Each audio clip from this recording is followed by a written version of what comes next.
Bueno, entonces, como les comentaba, el tema de mantenimiento, pues, es un tema, pues, que ya eh, se ha complejizado por las máquinas, por los procesos. Entonces, ya hablamos aquí como lo habla en esta gráfica, ¿sí? Hablamos de mantenimiento predictivo, mantenimiento preventivo. Bueno, esto es un mantenimiento planificado, ¿no? Planificado, ¿sí? Lo que se llama un mantenimiento donde se interviene el equipo antes de que llegue la falla, ¿no? Antes de que falle, ¿sí?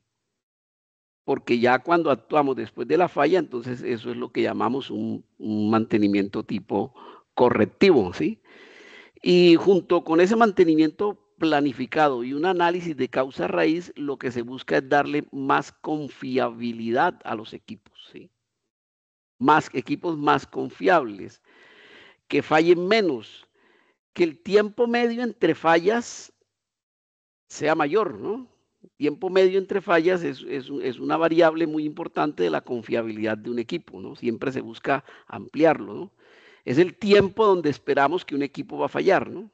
¿Sí? El tiempo donde el equipo se mantiene operativo, ¿sí? Entonces, en términos generales, lo que se busca es que haya una mayor disponibilidad del equipo, ¿no? Junto con el tiempo medio para reparar, ¿no? ¿Sí? Que es una variable de la mantenibilidad de un equipo, ¿no? Lo que buscamos es una mayor disponibilidad, que el equipo esté disponible, ¿no? La mayor parte del tiempo. Por ejemplo, en una ventana de 10 días, el equipo estuvo disponible 9 días. Ah, bueno, la disponibilidad de ese equipo fue del 90%, ¿sí? Entonces, son temas que en últimas lo que buscan es que hayan unos mayores ingresos, mayores utilidades, ¿sí? Pues al interior de la empresa. Bueno, listo. ¿Qué factores inciden sobre la disponibilidad? ¿Sí? La disponibilidad. Entonces, eh, digamos que esta es una fórmula muy general del cálculo de la disponibilidad, ¿no? Que sería el tiempo que la máquina estuvo funcional o la máquina estuvo operando sobre el tiempo en que estuvo funcional más el tiempo en que estuvo parada la máquina, ¿sí? Digamos que el caso de los 10 días y 9 días, entonces, digamos, 9 días estuvo operando y un día estuvo parada, en total 10 días. Entonces, esto me da 9 sobre 10, sería una disponibilidad del 90%, que en últimas es el parámetro, ¿sí? Que siempre buscamos incrementar. ¿De qué depende esto? De la confiabilidad del equipo, que sean equipos más confiables, ¿sí? Que fallen menos, de la mantenibilidad, que sean equipos más mantenibles, ¿sí? Para que el tiempo en que se presente una falla y el tiempo utilizado en reparar, pues se reduzca, de la buena operación del equipo y por supuesto del mantenimiento que se le haga al equipo, ¿no? Todo eso redunda en una alta disponibilidad, ¿no? Si es que hacemos las cosas bien. Bueno, entonces, digamos que nos interesa el caso de las bombas centrífugas, ¿sí? Vamos a hablar, es un tema que pues, es el que hemos venido tratando fundamentalmente en este diplomado, ¿sí? Y es una máquina que ya a este momento ya la conocemos, pero sin embargo digamos, vamos a recordar aquí en este material que yo he preparado eh, del tema de la máquina de las bombas centrífugas, ¿no? Bueno. Bueno, es un dispositivo mecánico que suministra energía a un líquido para que fluya, bueno, venciendo las fuerzas de fricción, ¿sí? Ese es lo que hace una bomba, ¿no? Bombear un fluido. La energía consumida por una bomba, ¿de qué depende? Fíjense, esta fórmula ya la hemos conocido, esta que tenemos aquí, la potencia hidráulica, ¿sí? Que es la potencia que se requiere que le tiene que aportar la bomba al fluido para desplazarlo, etcétera. Requiere, esta fórmula, recuerdan que depende del caudal, de la altura del TDH. ¿Recuerdan el TDH? Que lo calculamos en el dimensionamiento de la gravedad específica del fluido. Si es agua vale 1. Entonces, recordemos, depende de la altura, que tiene que ver con el TDH. La presión en el punto de descarga, bueno, que es la altura, pero en unidades de presión, de pascales, de kilopascales, de PSI, bueno, son digamos, equivalentes, ¿no? De la longitud y diámetro de la tubería. Recuerden que eso es importante para calcular las pérdidas, ¿no? Y eso forma parte del cálculo del TDH. De los accesorios también, pérdidas. Ya sabemos cómo se calculan. Del caudal, por supuesto. Aquí aparece en la fórmula, en metros cúbicos por hora. ¿Sí? De las propiedades físicas del fluido, mira, aquí aparecen en la potencia, depende directamente de la gravedad específica del fluido. Listo. ¿Cómo se clasifican las bombas según el modo de impulsión? Bueno, centrífugas de desplazamiento positivo. Ya vimos un módulo, bombas de desplazamiento positivo que pueden ser rotativas y pueden ser alternativas o reciprocantes, ¿no? Que las rotatorias, bueno, vienen en un sinnúmero de presentaciones, ¿no? Bomba de engranaje, de lóbulo, de tornillo. Y las reciprocantes pueden ser de pistón, pueden ser de diafragma. Son las bombas de desplazamiento positivo. ¿En qué caso se usan bombas de desplazamiento positivo, así como de una manera general? Digamos, las centrífugas generalmente se usan para fluidos de baja viscosidad, como el agua. Y, digamos, presiones moderadas. Claro que si yo requiero alta presión utilizando centrífugas, entonces utilizo multietápicas, ¿no? Desplazamiento positivo, bueno, si son rotatorias, alta viscosidad. Si son reciprocantes, alta presión, bajo caudal. Más o menos ese es la orientación, ¿no? Para seleccionar este tipo de equipos. Bueno, recuerden que la clasificación de las bombas centrífugas de acuerdo a la norma API, está en la 610, bombas centrífugas, pueden ser overhung o en voladizo, que van desde la OH1 a la OH6. O pueden ser entre cojinetes o entre rodamientos, que van desde la BB1 a la BB5, de acuerdo a la API, y verticalmente suspendidas, ¿sí?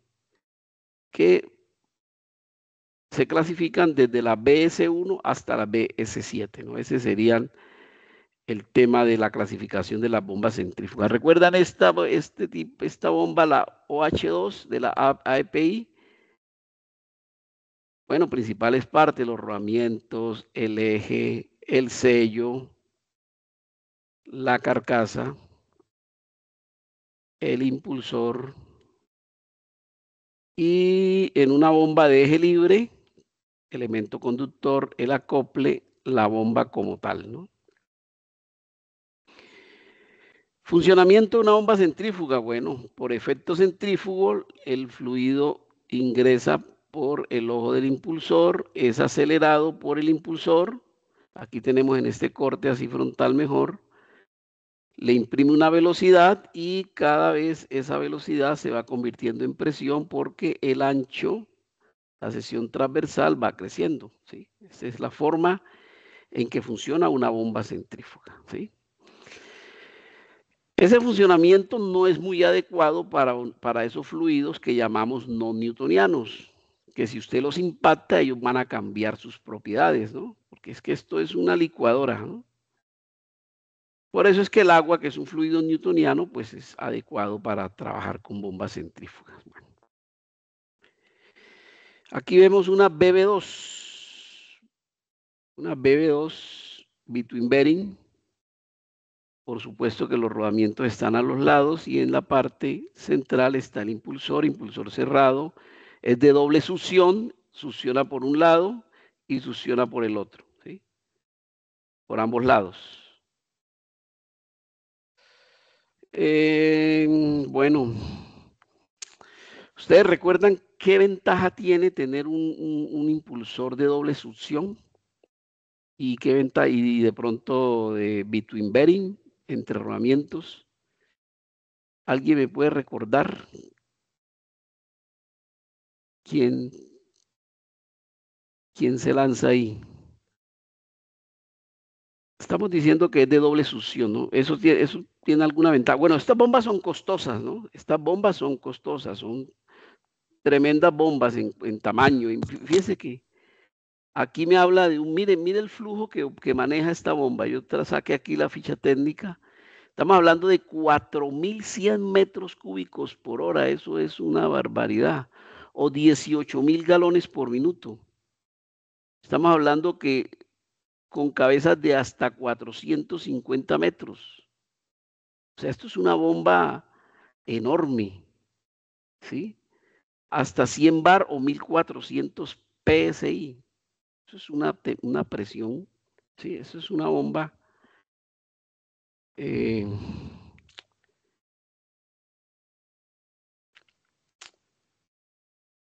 bastante grande y con unas prestaciones bien enormes. Pero entonces la pregunta es, esta bomba tiene un impulsor de doble succión. ¿Qué pasa que sea de doble succión? ¿Eso le da alguna ventaja? Eso, bueno, y es between bearing. ¿Qué podemos decir al respecto? Compañeros, ¿quién se lanza ahí? El tema del balanceo, que en el momento de la succión el impulsor va a trabajar mucho más balanceado en el momento de trabajar. Sí, señor, Menos correcto. vibración. Exacto. Un desbalanceo hidráulico son fuerzas desbalanceadas, fuerzas que van a tratar de mover el eje y va a tener una exigencia en los rodamientos, ¿no? Entonces aquí ya está balanceado, o sea, va a tener un mejor funcionamiento, ¿no? Y lo mismo pasa, bueno, ese doble succión, pues también es posible en las between bearing, ¿no? Las between bearing. En las voladizo, generalmente, pues tienen succión simple, ¿no? Entonces son, digamos, de naturaleza, tienen un desbalance de esas fuerzas axiales, ¿no?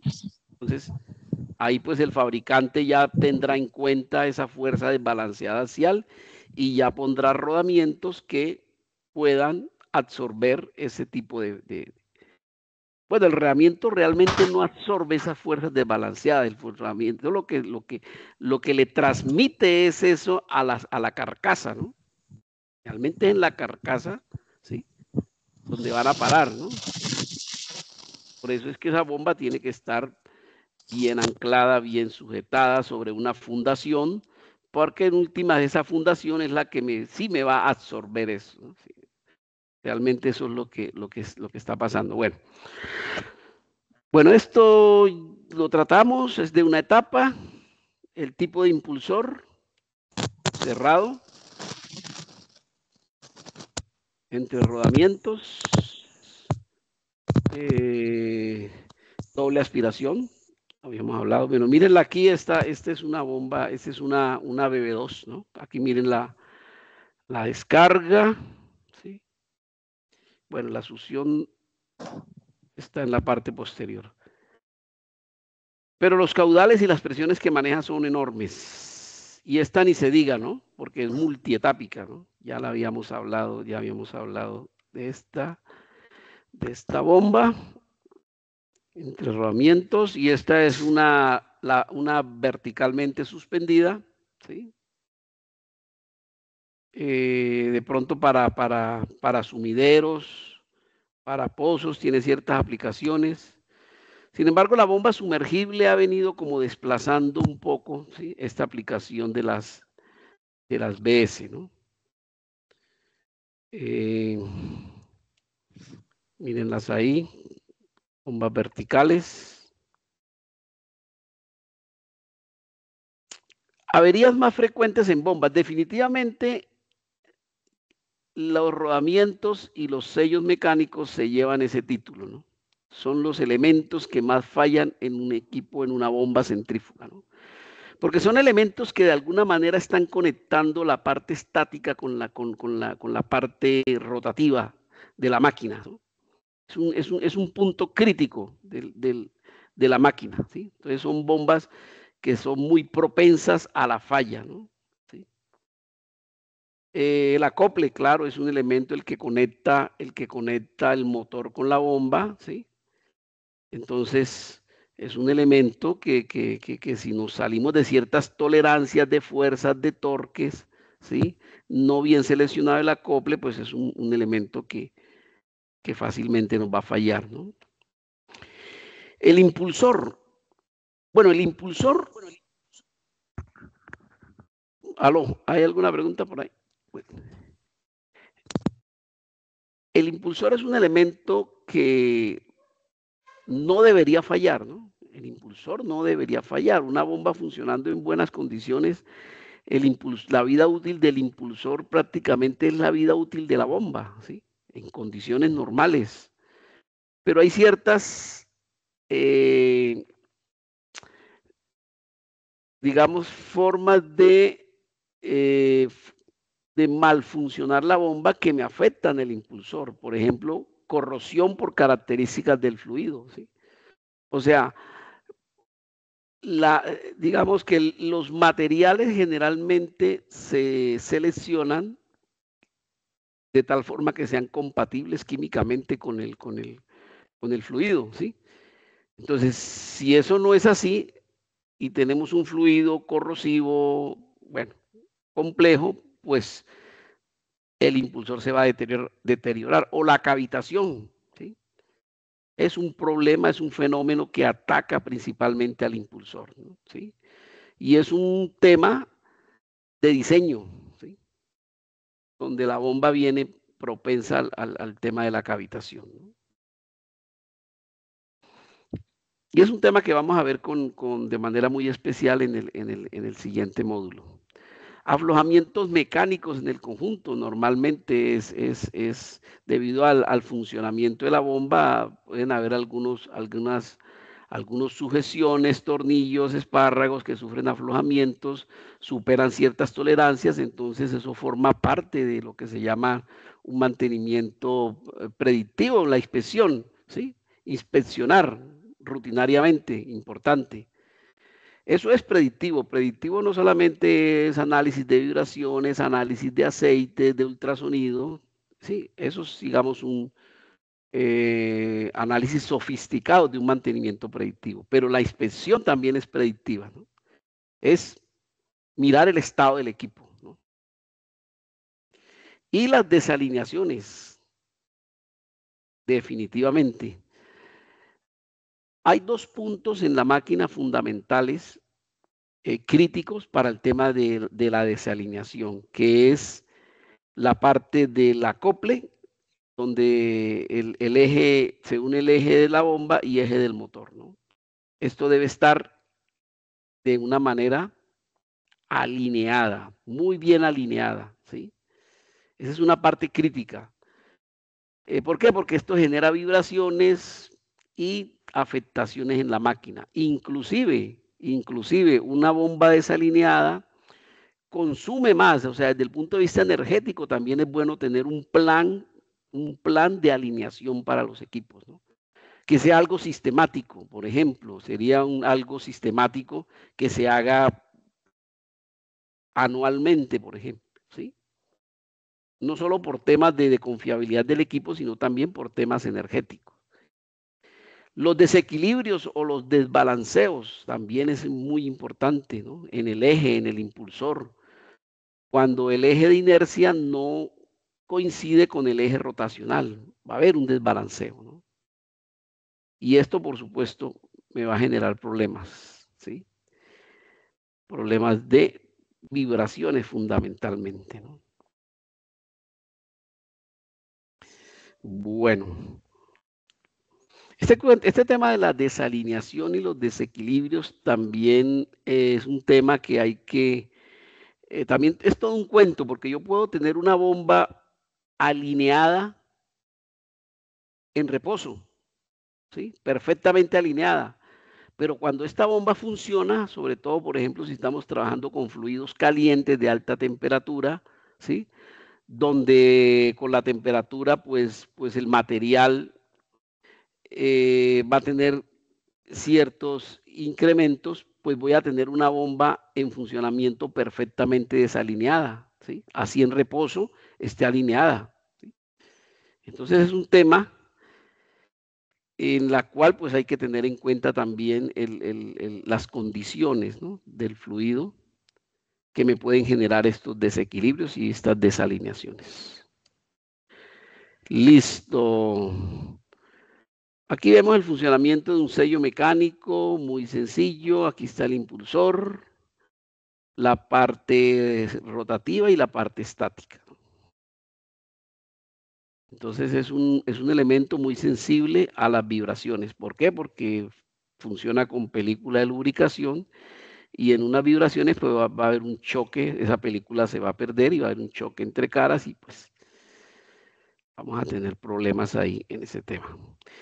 Cuando los fluidos son, por ejemplo, este sello es un sello típico de cuando estoy trabajando con fluidos como el agua, pero cuando los fluidos son más complejos, ¿sí? Más complejos, corrosivos, inflamables, digamos, de acidez, el pH, etcétera, ahí necesitamos todo un tema de sellos mucho más complejos. De hecho, se llaman los planes de asistencias para sellos, ¿sí? Este es el plan 11. Esto es todo un libro de planes de asistencia. Las personas que se dedican a esto, los sellistas, pues son personas que, digamos, hacen el trabajo completo, ¿no? De dimensionar, de seleccionar, de hacer el montaje, ¿sí? De operar, de mantener sellos mecánicos, ¿no? Es toda una ciencia, ¿no? Sí. Bueno. Bueno, la falla puede venir de la selección, de la instalación, operación o del mantenimiento. ¿Sí? Digamos, algo habíamos hablado de esto, factores que definen el éxito de un sistema de sellado, ¿no? El caso del sellado que se tienen que hacer, así como para la bomba, se le tiene que hacer para el sello, ¿no?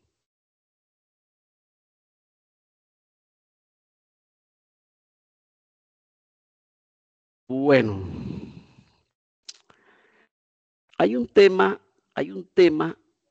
digamos, que eh, muy poco se estudia, muy poco se lleva a cabo y es, digamos que pasar un plan de mantenimiento basado en el comportamiento de las curvas de desempeño de la bomba, ¿sí? Entonces, fíjense, en la primera gráfica tenemos la curva típica de una bomba centrífuga, la curva cabeza caudal, H caudal. La parte de arriba punteada es la curva nominal, digamos que la curva del fabricante. Entonces, debe haber un plan preventivo, predictivo, donde yo haga pruebas con la bomba, ¿sí? Para saber cómo está la curva de esa bomba. Entonces, es posible que la del fabricante sea esta y a la hora de hacer este tipo de pruebas, generar esta curva o tenga una curva degradada, ¿sí? Puede haber una obstrucción, ¿sí? Garganta reducida, bueno, obstrucción por diferentes elementos que me van a degradar la curva, ¿sí? Entonces, fíjense que de un diagnóstico de las curvas de desempeño puedo determinar todo un plan de mantenimiento. O, por ejemplo, aquí en esta curva tenemos una curva cabeza caudal un poco degradada, la potencia, caída de potencia, caída de la eficiencia, Este patrón es muy posible que hayan excesivas fugas por los anillos de desgaste, por ejemplo, ¿sí? Cuando yo hago el estudio sobre las curvas de desempeño, ¿sí? O un patrón de conductos ásperos en la carcasa, bueno, o el impulsor, ¿no? Entonces vamos a tener, digamos, unas curvas que van a estar un poco degradadas respecto a las curvas del fabricante, ¿no? Las curvas iniciales. Entonces, esta es una prueba bien importante que hay que realizar, ¿no? ¿En qué estado está el equipo, ¿sí? Respecto a las curvas de desempeño? ¿Cómo se está desempeñando? Diagnóstico de las bombas. Bueno, 5 posibles estrategias de mantenimiento. Bueno, basado en condición, o el predictivo, reparaciones programadas, que es el mantenimiento sistemático o preventivo, ¿no?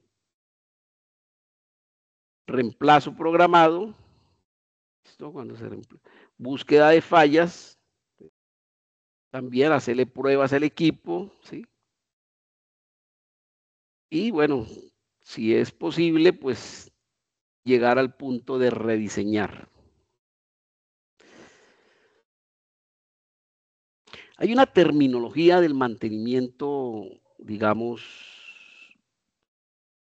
un poco más optimizado, que se conoce como el mantenimiento centrado en confiabilidad, ¿no? ¿Sí? O lo que llaman también el RCM, ¿sí? Se le hace un análisis de RCM, ¿sí? Entonces, hay una terminología, digamos la terminología del RCM. Cuando hablamos de mantenimiento por condición, decimos mantenimiento por condición, estamos hablando del mantenimiento predictivo, un monitoreo o unas inspecciones, ¿sí? A eso se refiere mantenimiento por condición. Chequear variables de condiciones operacionales del equipo cuando aún no se ha presentado la falla. Mantenimiento de reacondicionamiento cíclico o programado. Un mantenimiento preventivo, lubricación, ajuste. A eso es lo que llamamos reacondicionamiento.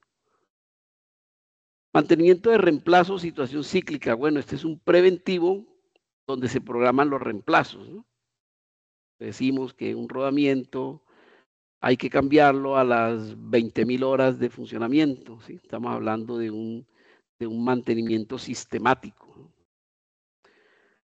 O búsqueda de fallas. Hacemos pruebas para chequear la operación de una función que no es detectada por sí sola, oculta o está disponible.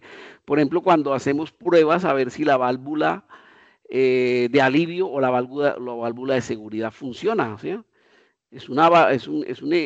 Digamos, es un elemento que en condiciones normales de operación no sabemos si funciona o no, ¿sí? Tendríamos que hacer unas pruebas especiales para saber si esa válvula funciona, ¿no?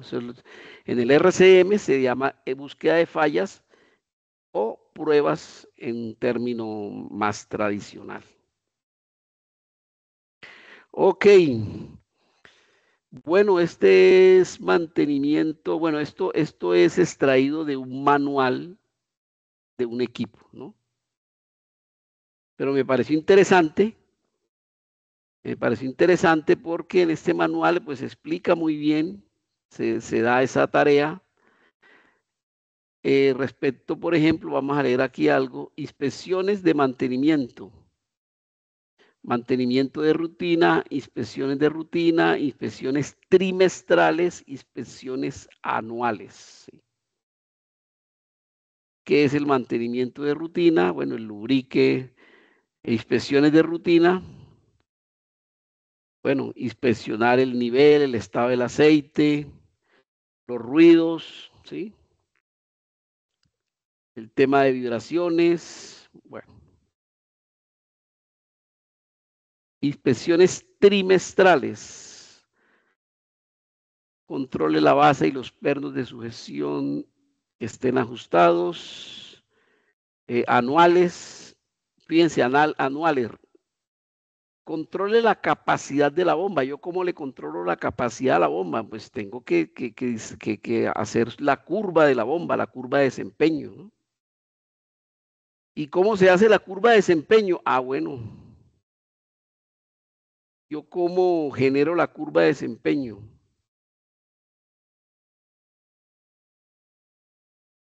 Compañeros, ¿alguien sabe? ¿O alguien nos puede decir algo al respecto? Es Con un caudal, importante, ¿no? ¿Cómo? Perdón. pues, con un caudalímetro, profe, Caudalímetro y manómetro, ¿no? y manómetros y Listo. otra de las cosas importantes en la curva de desempeño es tacómetro digital para medir la velocidad de la bomba. Importante, ha tocado un tema importante, ¿no? Se supone que la bomba está girando a 3.450, por ejemplo, ¿sí? Ah, bueno, eso hay que verificarlo, porque las curvas son realizadas a esa velocidad constante, ¿no? A esa velocidad constante. Entonces verificamos que en realidad esa sea la velocidad del equipo. Correcto, bueno. Este es, digamos, lo que traen la mayoría de manuales, lo que es el troubleshooting o solución de problemas, ¿no? Entonces me dice aquí cuál es el síntoma, cuál es el modo de falla, cuál puede ser la causa y cuál puede ser la solución, ¿sí? Esto es importantísimo, importantísimo leerse esto. Vienen en los manuales, ¿sí? Bueno, el sello mecánico tiene fugas excesivas. Bueno, la corona ¿qué puede ser? Que la corona de la empaquetadura no está ajustada correctamente, el prensaestopa no está correctamente embalado, las piezas de sellado mecánico. Bueno, esto en caso de que tenga prensaestopas, ¿no? Las piezas de sellado mecánico están desgastadas, el sello mecánico se está sobrecalentando.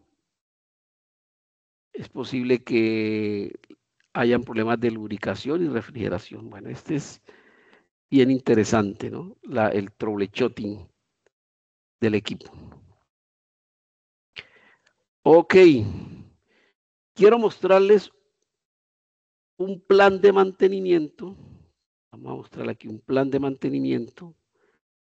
Esto es un plan de mantenimiento que es producto de un RCM. Cuando se le hace un análisis de RCM a un equipo, uno de los productos de ese análisis es un plan de mantenimiento. ¿Sí? Es uno de los productos, ¿sí? Pueden haber más productos, ¿no? Por ejemplo, después de un RCM puede haber un producto, sería, bueno, hay una recomendación de que hay que capacitar al personal de operación o de mantenimiento, bueno, etcétera, ¿sí? Entonces hay varios productos. Uno de los productos es un plan de mantenimiento, generalmente. Y si ustedes pueden observar en este plan de mantenimiento hay tareas. ¿Qué tipo de mantenimiento es? Fíjense que la mayoría es puro diagnóstico, o sea, puro predictivo, ¿sí? Hay algunas tareas sistemáticas de cambio. En esta columna, ¿con qué frecuencia se debe hacer el mantenimiento? Trimestral, anual, semanal.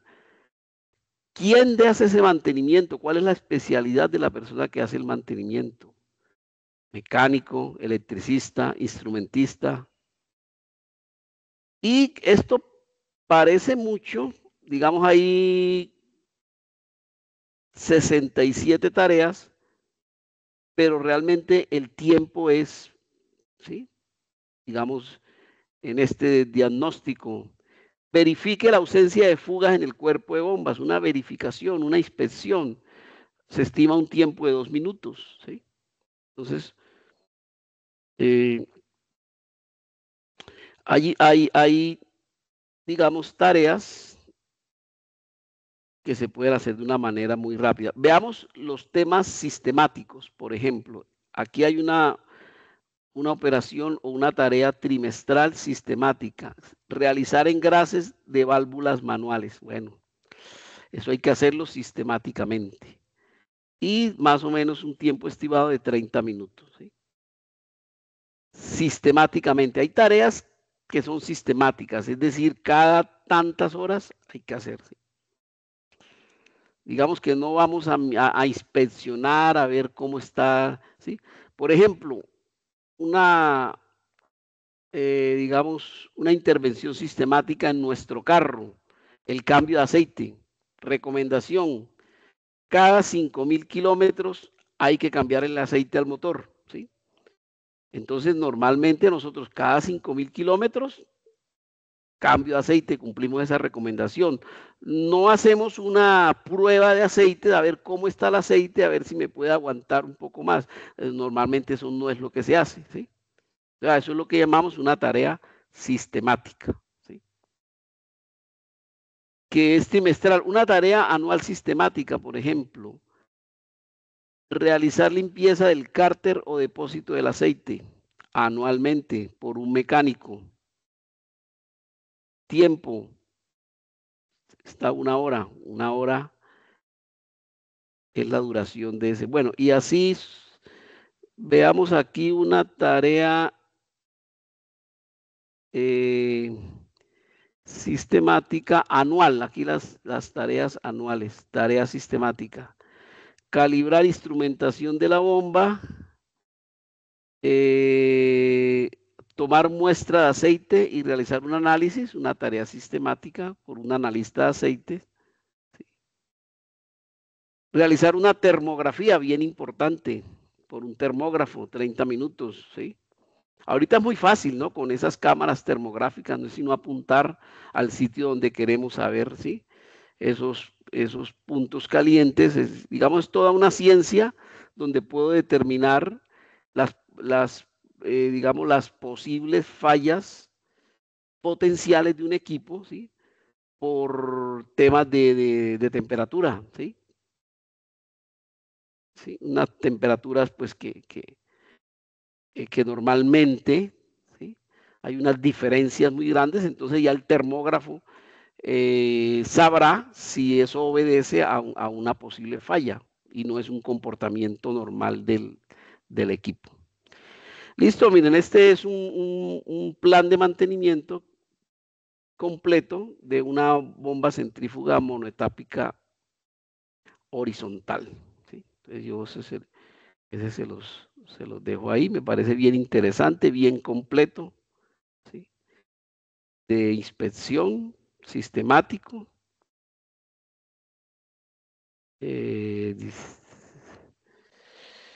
Los diferentes tipos de tarea. Bueno. Listo, compañeros.